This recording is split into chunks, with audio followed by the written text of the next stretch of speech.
And happy Friday, everyone. Made it to the end of the business weekend. Boy, it's a beautiful one out there from our Luther Family Ford Skycam. Seeing plenty of sunshine, traffic moving along nicely there on I-29 south on on 32nd Avenue South, but blue skies there. Plenty of sunshine. Have the sunglasses ready if your travels are taking you outside here today. Temperatures in Fargo, we're still in the upper 80s, also upper 80s at this hour in Moorhead.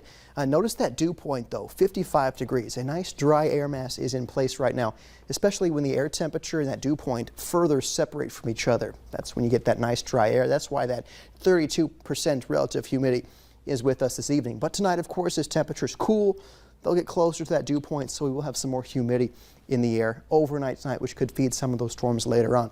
We're watching, of course, just toward the northwest of Minot, some of those storms developing there. That's going to be part of the weather wiggle making its way through late tonight into tomorrow morning, and could bring that chance of some strong to possibly severe storms. So, of course, that's a marginal risk, level 1 out of 5 on that severe weather risk scale. Tonight, the environment most conducive to large hail and damaging winds if those storms do indeed become severe here later on tonight. Could see some localized flooding in some urban areas, maybe some poor drainage areas, but these are moving pretty quick, so it's a very low risk for that.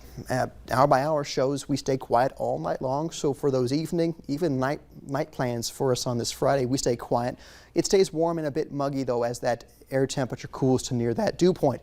This is 9:30 p.m. There's those storms moving through Minot and into the Devil's Lake Basin late. We're talking around midnight. Those move into the Devil's Lake Basin and then across our northern neighborhoods there after midnight. 4 a.m. we'll stop this and we see those storms pushing into our eastern counties.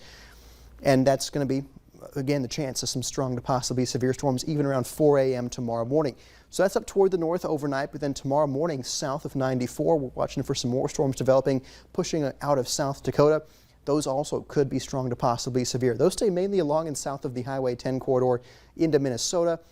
And then by lunchtime, we're seeing just a few lingering showers or storms. So most of the robust ones look done by lunchtime. And we see just a few lingering raindrops or rumbles of thunder. 60s and 70s by lunchtime tomorrow. And then north winds kick in, which means we'll see a nice cool dry air making its way in as well. 5 o'clock, 70s, maybe some lower 80s for those high temperatures tomorrow, and still maybe a lingering isolated storm there on the back end of this low pressure system, but not expecting severe once we get to that dinner time hour, as I think the air will just be too dry and a little bit too cool for those storms to really become robust. Here's 9 o'clock though, seeing 60s moving into the northern neighborhoods, 70s elsewhere. A nice, cool, comfortable night for us Saturday. By 11 o'clock tomorrow night, upper 50s there in the Devil's Lake Basin for some folks. So a pleasant evening in store once those showers exit. In Fargo, again, the best chance of storms for the Southern Valley after 7 a.m. but before lunchtime. And then things stay pretty quiet for us in the Southern Valley for the rest of the day. North winds you can see around 10 to 15 miles per hour, which may limit our high temperatures tomorrow. We may not see lower 80s if we see more of that cooler air moving in with those northwest winds. Look at this from last night, that storm that moved through Fargo right at sunset, those Mammatus clouds, the colors. Boy, it's a beautiful one. Christina shared this one with us. The Mammatus clouds there with those colors. I mean, chef's kiss. You can't beat that. One of my favorite things as a meteorologist is these two things combined.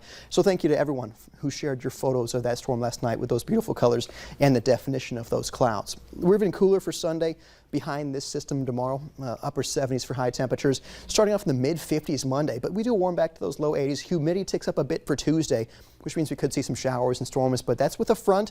That front brings cooler air in for the rest of the week. We're talking upper 70s for highs for the rest of the week. Your tie matched those clouds perfectly. I'm not saying I planned it, but I think I planned it. Congratulations. Thank you. Later on Valley News Live at 6, we're going to hear from a Ukrainian exchange student in North Dakota who will have to wait at least another year before going home.